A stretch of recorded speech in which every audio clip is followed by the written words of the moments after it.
we actually have some motion on the EIDL grant program. So in this video, I'm going to explain the updates that I'm finding with this grant program. It offers some clarifications, some concerns that I have with these updates and these clarifications, and then I'm going to go over the qualifying criteria just one more time in greater detail and offer an even easier solution to see if you are eligible for the $10,000 EIDL grant.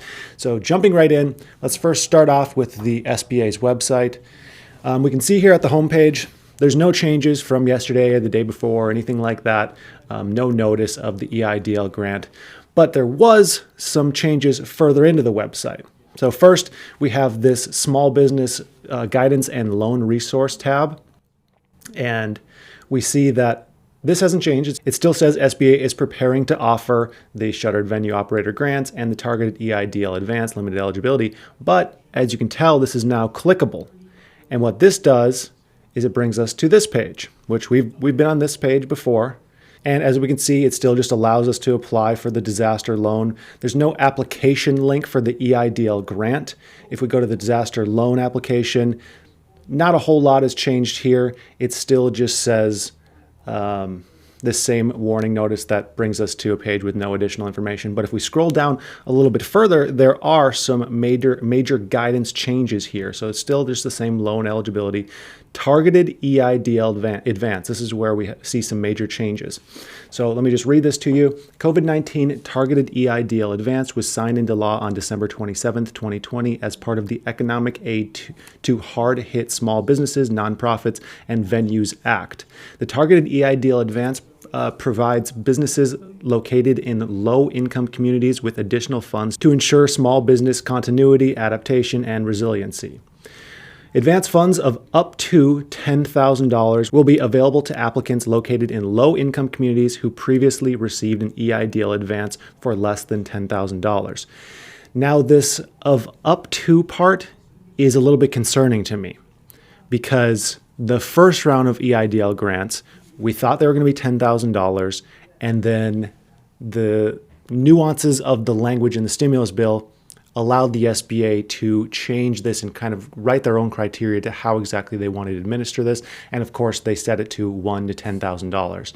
So the fact that it says of up to is just a little bit concerning because this means what if they come up with some other criteria within the next month or so that says, okay, yeah, you can receive up to $10,000, but you might get $6,000, you might get $3,000, you might just get an additional $1,000. That's kind of concerning to me. I don't want to be like a doomsayer and say that the $10,000 isn't going to happen because there's other parts in here that, kind of say you're going to get $10,000. But that was the first thing that jumped out to me just made me a little bit concerned that we might see some change in criteria again. So it says of up to $10,000 for those who are located in low-income communities who previously received an EIDL advance for less than $10,000, or those who applied but received no funds due to the lack of available program funding. So it's saying this is going to go to people who received between $1,000 and $9,000 the first time around, or those who applied sometime during the first round before there's an exact date, I believe December 27th.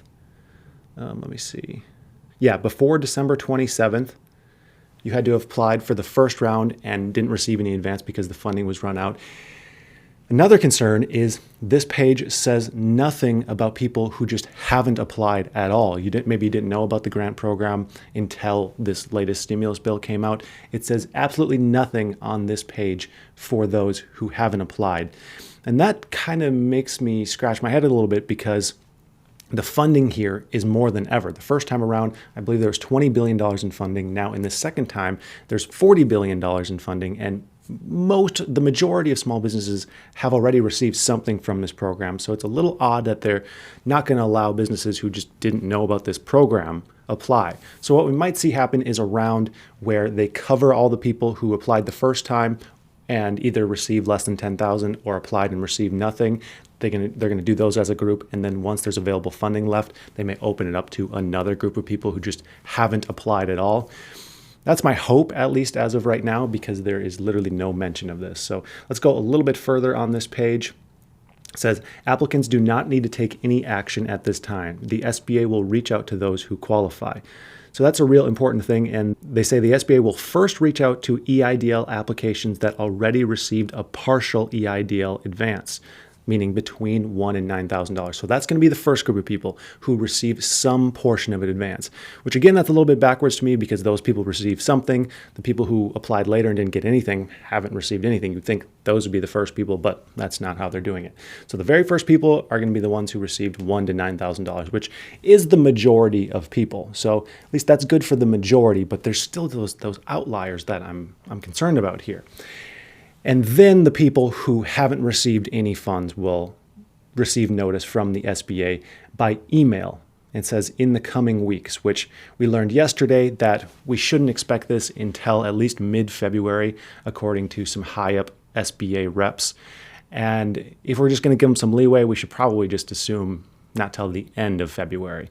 But what they say here is all communications will be from the official SBA email with an SBA.gov ending. And they say, please do not send sensitive information via email to any address that does not end in SBA.gov. And here's my assumption here. I would be very surprised if they send you an email requesting you to send them anything over email. If they request anything from you, I'm going to give it a 98% chance that it's some link or portal that you need to go into and then enter in your information. It's not going to be just, hey, shoot us over your social security number via email. And also, this is a major issue just to look out for SBA.gov. It's just going to be those 6 letters at the domain. Because they're notifying people that information is going to be requested over email, or there's going to be documentation at least sent over email, there will 100% be scams having to do with this. If you receive an email and you think it's a scam, feel free to send it to me and I'll let you know whether it is or not, just to make sure that no one's getting scammed here. All right, now it goes over who may qualify for either the increase in the grant size, or if you haven't received a grant at all, how you may receive up to $10,000. So I want to go ahead and explain these just one more time as simply as possible. And I made a little spreadsheet that I think is going to be really helpful here as well. So first off, we have the low income community guideline here.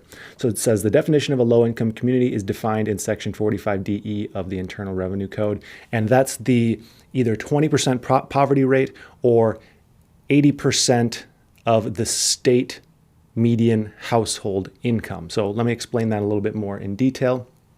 We came up with this method not too long ago where we can use this census data. Now, this isn't going to be perfect, but the SBA is going to use something very similar to this because we want to have the income level of the tract that you live in, not the city you live in. A tract is usually defined by an area of between 1,200 and 8,000 residents. You can kind of think of it more as like an extended neighborhood than like a city or a metro area or things like that. So this is the best way that I can get the closest answer to whether you can qualify or not. So first we want to go to 2020 here up on top. Make sure you do that, otherwise the information is not going to be correct. And then you can either search your address here, or I think it's easier just to go user select track and scroll in. Takes a second to populate. Scroll in. I'm just going to pick a random area that is most likely going to qualify. All right, so we're going to click this area, 1155, and then you click Census Demographic Data. Then you go Income. And first off, you're looking for percent below poverty line. This is 31.41%, so people in this area would be able to apply. But let's say this is 15%. You wouldn't be able to apply under the first criteria, but then there's a second criteria for the median household income. So then we look at 2015 tract median household income, $31,039. So I made this a little bit more simple because I think there's a lot of people still confused about this. So I made a spreadsheet that will be downloadable. There'll be a link in the description. You can click that and I'll just email you automatically this spreadsheet so you can tell whether or not you can be approved or not, given the best information possible. This isn't going to be 100% accurate, but it's going to be about as accurate as we can possibly get. So we go to the spreadsheet here and we're going to look at low income area verification, and we type in the number that we had there for the median household income in your census tract. So we got 31,039. 39. Just enter that in. And then we go over to this PDF, which I will also have linked, and it's right here on the spreadsheet that you can download if you want. And you go and find your state 2015 median household income. And we're using 2015. I received some questions about this last time. We're using 2015 because in most areas, 2020 isn't updated yet. And this is the best information that we have so far. So again, there's some gray area here, but it's as good of a process as we can possibly find. So we see 51,492 here in the household median income. So 51,492, we enter that here. Oh, I already have that in. And it came out to 60.28%, which means this census tract has 60.28% the median household income compared to the state of Arizona. And I made this as simple as possible. It's green if you're eligible, red if you're not eligible. So I hope that helps. You can download that with a link in the description. Now, our next criteria is the 30% reduction in revenue. And people have had some struggles with this as well. So I added that on the spreadsheet too. So let me explain how exactly you can calculate this as well. So we go back to this spreadsheet. And this is how you do it. You want to add up your lowest self-employed revenue or income in an 8-week period between March 2nd, 2020 and December 31st, 2020. So however much you earned, I said income, that's if you're like a sole proprietor or you're a contractor or a gig worker, that's gonna be your income. If you're a small business owner, it's gonna be based on your revenue because it's considered gross receipts.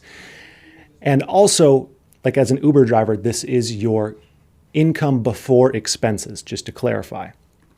Okay, so you enter in whatever your income was in the lowest earning 8-week period between this timeline.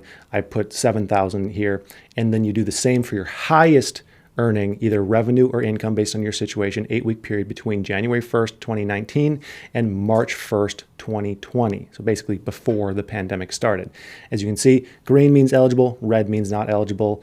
If this was, let's say 9,000, you can see it auto calculates. Boom. As simple as can be, linked in the description if you want to download it and have just a little bit more peace of mind to make sure you're calculating these things properly. Now, just to finish off here real quick, it again just says this will go towards those who had applied before December 27th, 2020. It says do not apply again. Those applicants will receive an email from the SBA with instructions to determine your eligibility, basically to calculate the low income area requirement and the gross receipts requirement. And it basically says you need to have 300 or fewer employees and you need to be an entity that's eligible for this kind of program. And then there's just one more thing that's kind of new here is this Irs Form 4506T. Basically, the SBA is saying this time around, you might be asked to provide this form so that the IRS can, I guess I have to download it, can request a transcript of your tax return. I'm not sure if this is going to be requested of everyone or not, but just be prepared that this may be requested of you. And my computer's being slow. I suppose it's probably the 15 tabs that I have open here. So request for transcript of tax return. This is pretty self-explanatory, so you may be asked that. All right, so, oh, there's me and me.